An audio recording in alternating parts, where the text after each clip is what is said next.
Hi hello welcome back to my channel. పెన్షనర్లకు శుభవార్త చెప్పిన కేంద్ర ప్రభుత్వం. నెలకు 3,000 పెన్షన్. అయితే ఇది అప్లై చేసుకోవడానికి ఈ ఒక్కటి మాత్రం కంపల్సరీ కావాలి. మరి అది ఏంటో ఇప్పుడు మనం ఈ వీడియోలో తెలుసుకుందాం. మీలో ఎవరైనా నా వీడియోని కనుక మొదటిసారి చూస్తున్నట్లయితే సబ్స్క్రైబ్ చేసుకోండి. అలాగే ఈ వీడియోని స్కిప్ చేయకుండా పూర్తిగా చూడండి. స్కిప్ చేయకుండా పూర్తిగా చూడడం ద్వారా మీరు పూర్తి సమాచారాన్ని అయితే పూర్తి అవగాహనతో తెలుసుకుంటారు. మరి వీడియోలోకి వెళ్ళినట్లయితే ప్రతీ నెల 3,000 పెన్షన్ గురించి చాలామంది పెన్షనర్లకు అలాగే వృద్ధులకు తెలియకపోవచ్చు.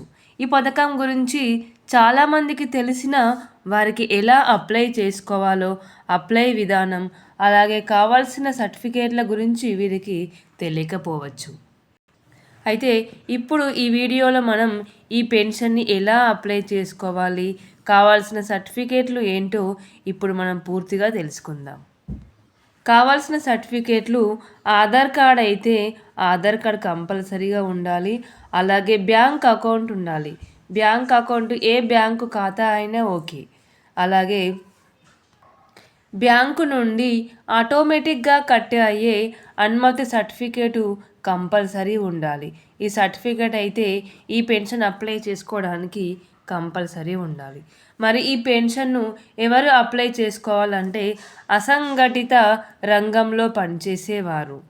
ఎగ్జాంపుల్ చూసుకున్నట్లయితే వ్యవసాయం చేసేవారు కానివ్వండి, లేదా చిన్న చిన్న ఉద్యోగులు కానివ్వండి, రిక్షా నడిపేవారు, బీడీలు చేసేవారు, ఇలా చేనేత కార్మికులు, ఇలా ఎవరైనా ఈ దాన్ని అప్లై చేసుకోవచ్చు. ఉద్యోగం ఉంటూ ఉండకూడదు. వీళ్ళకి గవర్నమెంట్ ఉద్యోగం కానీ ప్రైవేట్ ఉద్యోగం కానీ చేయని వారికైతే ఈ పెన్షన్ వర్తిస్తుంది. మరి వీరి ఆదాయం నెలకు 15,000 కంటే ఎక్కువగా ఉండకూడదు. మరి ఈ పెన్షన్ని అప్లై చేసుకోవాలంటే 18 నుంచి 45 సంవత్సరాల వయసులోనే ఈ పెన్షన్లోని చేరాలి. తర్వాత 60 సంవత్సరాలు నిండిన తర్వాత నెలకు వీరికైతే 3,000 రూపాయలు అయితే ఖాతాలలో జమ కావడం జరుగుతుంది.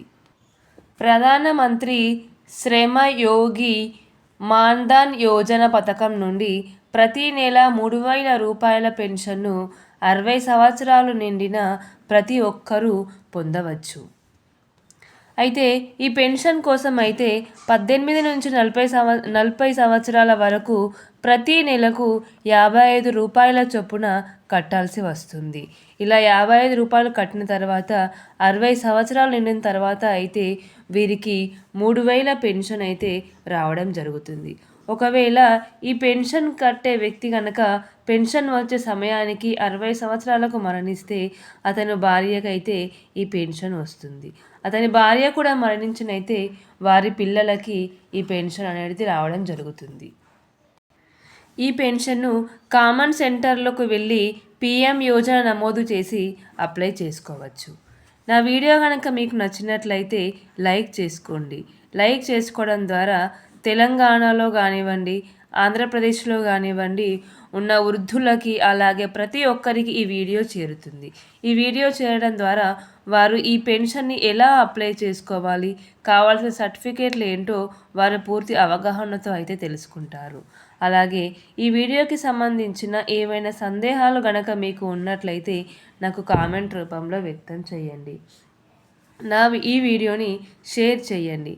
ఈ వీడియోని ప్రతి ఒక్కరికి షేర్ చేయడం ద్వారా అసంఘటిత రంగ కార్మికులలో ఎవరైనా సరే ఎలా అప్లై చేసుకోవాలి, పెన్షన్ని ఎప్పటి నుండి అప్లై చేసుకోవాలి, కావాల్సిన సర్టిఫికేట్లు ఏంటో వారు పూర్తి అవగాహనతో అయితే తెలుసుకుంటారు.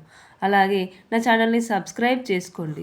సబ్స్క్రైబ్ చేసుకొని బెల్ ఐకాన్ని ఆన్లో ఉంచుకోవడం ద్వారా మీరు కేంద్ర ప్రభుత్వం నుండి వచ్చే ఈ పెన్షన్ల గురించి కానివ్వండి, లేదా న్యూస్ గురించి కానివ్వండి, అలాగే తెలంగాణలో విడుదలయ్యే పెన్షన్ల గురించి కానివ్వండి, లేదా ఏపీలో రోజు ఏం జరుగుతుంది అనే వార్తా విశేషాలు తెలుసుకోవాలనుకుంటే కూడా నా ఛానల్ని సబ్స్క్రైబ్ చేసుకోండి.